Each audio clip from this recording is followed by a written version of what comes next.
Hello, everybody. Richard C. Wilson here from the Family Office Club and Billionaires.com. This is part of our 100 Billionaire interview series we're very excited about.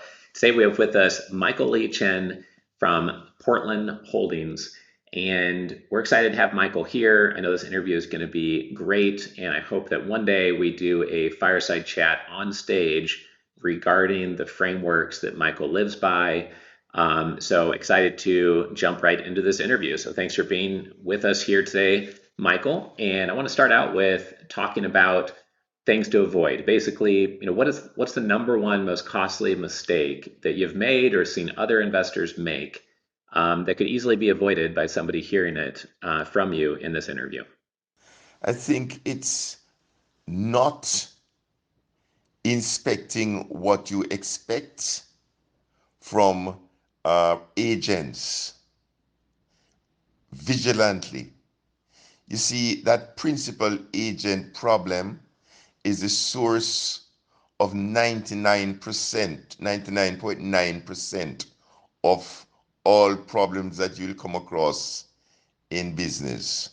The principal agent problem. Uh, so today, every time I come across a problem, I ask myself the question, who was the agent? Who is the person that should have been responsible? I don't want to hear about a department. I want a person, I want a cell phone number. And I call that person and say to that person, if this was your business, if this was your house, how would you have treated it? And invariably, because we all everybody, they own whatever they own, they treat it with diligence, respect. They treat it like a true owner. Firstly, they take responsibility. Secondly, they have accountability. And thirdly, they suffer consequences, whether or not they were the cause of the problem, but they still suffer consequences. So that ownership, lack of ownership attitude is a big problem. And our focus as investors, business people, is to work to make our staff better owners, and we'll eliminate a lot of as I said, 99.9% of the problems. Great. Thank you for that, Michael. So essentially, when you're talking about the principal agent problem, you're basically saying who was accountable for this, who should have been accountable for it, who is not watching all the details, or who needs to have some consequences because at the end of the day, even if it wasn't their fault directly, they're basically responsible for what happened, and someone needs to be held responsible for that. So makes sense. I appreciate you sharing that. I'd like to now go over the second question, and that is, what is a strategy worth far more than $1 million that you wish someone had provided you with earlier on that you could share here with the listeners?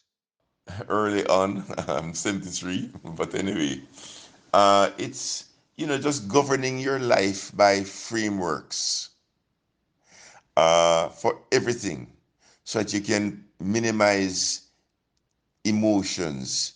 You're guided by whenever there's an issue, you superimpose that issue against the background of a relevant framework.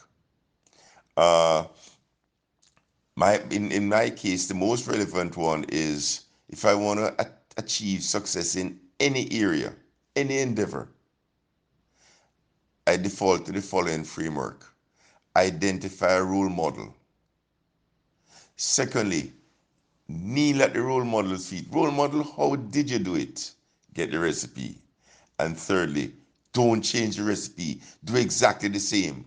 And make sure your role model is the best in the world. Uh, and that is applicable to everything. The other framework is that is important is make sure that it's your framework that should guide your decisions. Because when you have a framework, which is basically your value system, your principles, and you have a decision to make, you superimpose the decision against the framework, and the answer will come back to you. You don't even have to think once you have defined your framework, your values, your principles. Got it. So it sounds like, Michael, that a framework, developing your outlook, your framework, your set of values is really central to a lot of your success.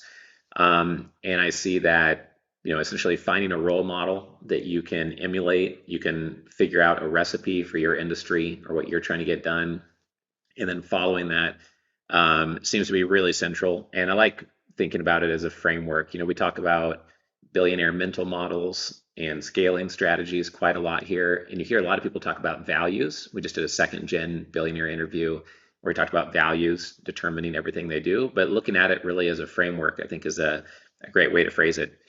So our third and final question here: what was the major turning point or the point of increased momentum or a strategic choke point that once acquired, it completely changed everything you were doing?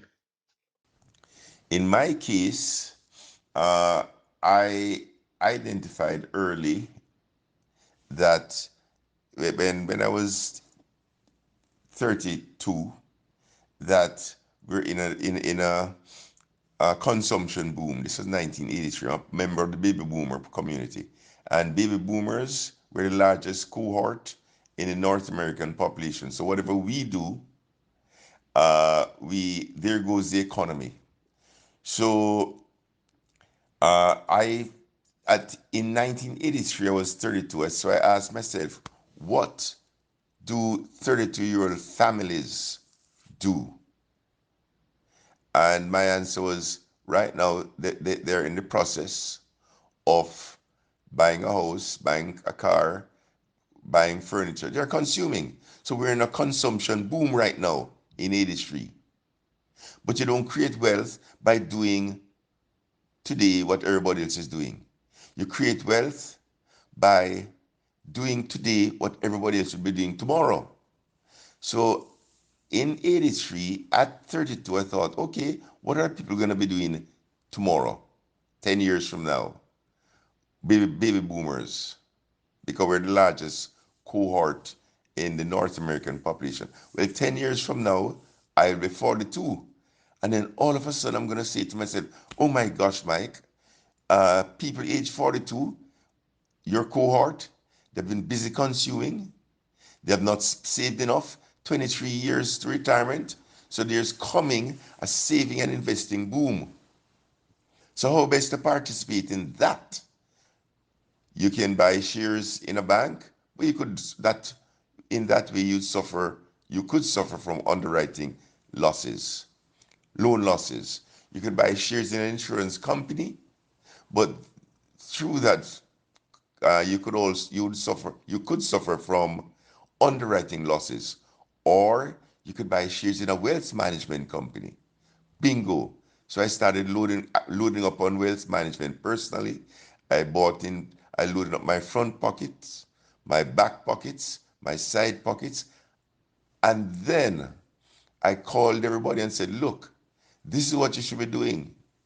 And I started an aggregating vehicle, a fund that was not a diversified fund, but a fund specific to aggregate on opportunities that will prove themselves in the future. So I started buying wealth management companies in 1983, when in Canada, the entire wealth management industry was the AUM, assets under management, were 5 billion. Today, 2 trillion, 400 times. So it goes back to another framework which we have codified in the form of what we call the 3 Ps. To create wealth, you have to predict, you have to plan, and you have to persevere. So today we are predicting that with the baby boomers being age, my age, with me being 73, what do 73-year-old people think about? Oh my gosh, I want to live long, and I want to live a healthy life. So we're in the early innings of a healthcare boom. And unfortunately, The older you become, the more likely you are to get cancer. So we're in the early innings of an oncology boom, and we're therefore participating in financially, from a wealth creation problem in that oncology boom by investing in targeted radionuclide therapy, TRT, which will disrupt traditional chemotherapy and radiation therapy. Uh, so those would be my answers to the three questions. Thank you very much. Great. I took some notes here. So investing in what people are going to do tomorrow or in 10 years from now, I think that is excellent advice and something I took note of right there. The three P's as part of your framework: predict, plan, persevere. The thing that really jumped out at me is in 1983, it's hard to imagine there's only $5 billion of wealth management industry size in Canada. And now it's over 2 trillion. So when an industry grows by 400 times, you can imagine that rising tide is going to create opportunities. And you didn't take an approach of having a diversified investment fund. You were pretty laser focused on where you had conviction on where things were going in the future. And Peter Thiel likes to say that the only way to predict the future is to go deep on something that in your mind is inevitable. It's coming, this change is coming, but others don't seem to see it yet, or they're not taking action on it. Maybe they don't have a framework, maybe they don't have a role model, they don't know how to take action on it, etc. And so that's the number one thing I took out of this, and I think is probably one of my number one takeaways of this whole interview.